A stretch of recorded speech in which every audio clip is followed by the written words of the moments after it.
شروع اللہ کا نام لے کر جو بڑا مہربان نہایت رحم والا ہے۔ اے پیغمبر صلی اللہ علیہ وآلہ وسلم،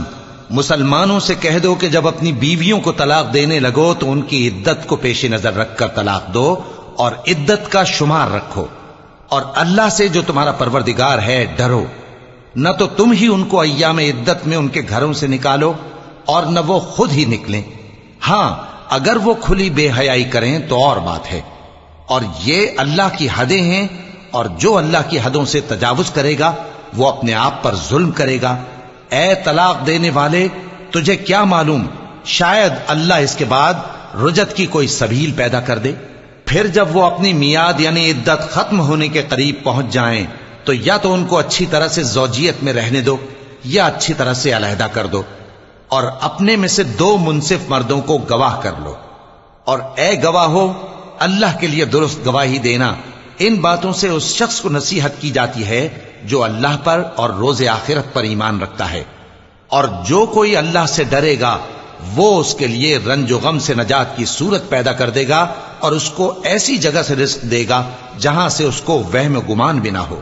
اور جو اللہ پر بھروسہ رکھے گا تو وہ اس کے لیے کافی ہوگا۔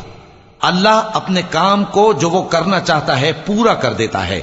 اللہ نے ہر چیز کا اندازہ مقرر کر رکھا ہے۔ اور تمہاری طلاق والی بیویاں جو حیض سے نا امید ہو چکی ہوں، اگر تم کو ان کی عدت کے بارے میں شبہ ہو تو ان کی عدت 3 مہینے ہے، اور جن کو ابھی حیض نہیں آنے لگا ان کی عدت بھی یہی ہے۔ اور حمل والی عورتوں کی عدت وضع حمل یعنی بچہ جننے تک ہے، اور جو اللہ سے ڈرے گا اللہ اس کے کام میں سہولت پیدا کر دے گا۔ یہ اللہ کا حکم ہے جو اس نے تم پر نازل کیا ہے، اور جو اللہ سے ڈرے گا وہ اس سے اس کے گناہ دور کر دے گا اور اسے اجر عظیم بخشے گا۔ طلاق والی عورتوں کو ایام عدت میں اپنی حیثیت کے مطابق وہیں رکھو جہاں خود رہتے ہو، اور ان کو تنگ کرنے کے لیے تکلیف نہ دو، اور اگر وہ حمل سے ہوں تو بچہ پیدا ہونے تک ان کا خرچ دیتے رہو، پھر اگر وہ بچے کو تمہارے کہنے سے دودھ پلائیں تو ان کو ان کی اجرت دے دو، اور بچے کے بارے میں پسندیدہ طریق سے موافقت رکھو،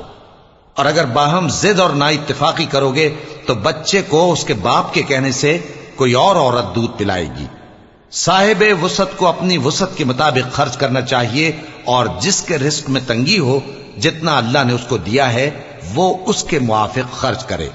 اللہ کسی کو زیر بار نہیں کرتا مگر اسی کے لحاظ سے جتنا اس کو دیا ہے، اور اللہ ان قریب تنگی کے بعد آسانی کر دے گا۔ اور بہت سی بستیوں کے رہنے والوں نے اپنے پروردگار اور اس کے پیغمبروں کے احکام سے سرکشی کی تو ہم نے ان کو سخت حساب میں پکڑ لیا، اور ان پر ایسا عذاب نازل کیا جو نہ دیکھا تھا نہ سنا، سو انہوں نے اپنے کاموں کی سزا کا مزہ چکھ لیا، اور ان کا انجام نقصان ہی تو تھا۔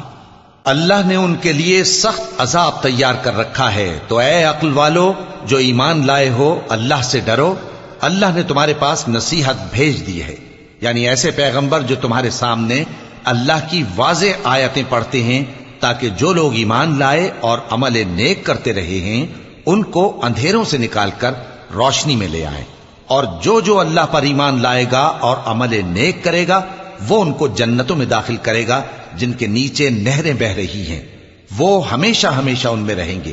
اللہ نے ان کے لیے کیا خوب رزق رکھا ہے۔ اللہ ہی تو ہے جس نے 7 آسمان پیدا کیے اور ویسی ہی زمینیں بھی، ان میں اللہ کا حکم اترتا رہتا ہے تاکہ تم لوگ جان لو کہ اللہ ہر چیز پر قادر ہے، اور یہ کہ اللہ اپنے علم سے ہر چیز کا احاطہ کیے ہوئے ہے۔